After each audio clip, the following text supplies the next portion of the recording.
Matapos nga pong maipanalo ng Los Angeles Lakers ang finals ng in-season tournament laban sa Indiana Pacers, na ipakita nga po nila dito kung gaano pa rin kalakas ang isang 39-year-old LeBron James at kung gaano kalakas at umimprove ang kanilang depensa. Yan naman ang ating unang storya na susundan ko na rin ng naging reaksyon ni na Stephen Curry, Giannis Antetokounmpo at Kevin Durant sa pagkapanalo ng Los Angeles Lakers. Kaya mga idol, tara, halina't alamin natin ang buong detalye nito.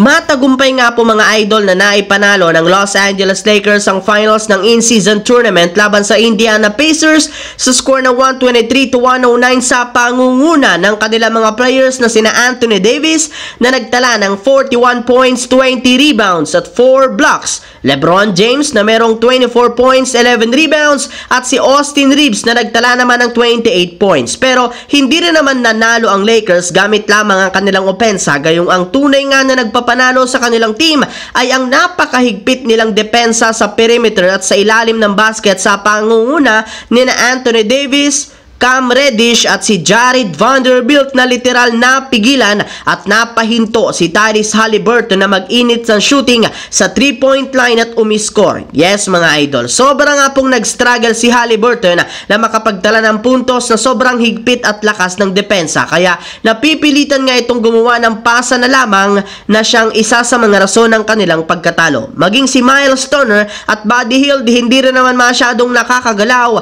ng maayos mapa-opensa o depensa, at kasabay nga po mga idol ng pagkapanalo ng Lakers sa finals ng in-season, itinanghal nga dito bilang MVP si LeBron James, gayong bagamat man si Anthony Davis ang literal bumuhat sa Lakers sa kanilang laro kontra sa Indiana Pacers, mas consistent pa rin naman si LeBron James sa kabuuan ng tournament matapos siyang mag-average ng 26.4 points, 7.9 rebounds at 7.6 assists a game sa kanyang 56.9% shooting. Kaya mas deserve nga talaga ni LeBron James na makuha ang in-season tournament MVP na nagpapatunay lamang na sa kabila ng kanyang edad na 39 years old, parati pa rin siyang nagdodomina sa NBA at wala pa rin namang player sa liga na kayang magpahinto sa kanyang tuloy-tuloy na pag-arangkada. At sa pagkakakuha nga po mga idol ni LeBron James ng MVP at pagkapanalo ng Lakers sa tournament, agad nga po silang pinagkaguluhan sa social media ng mga fans,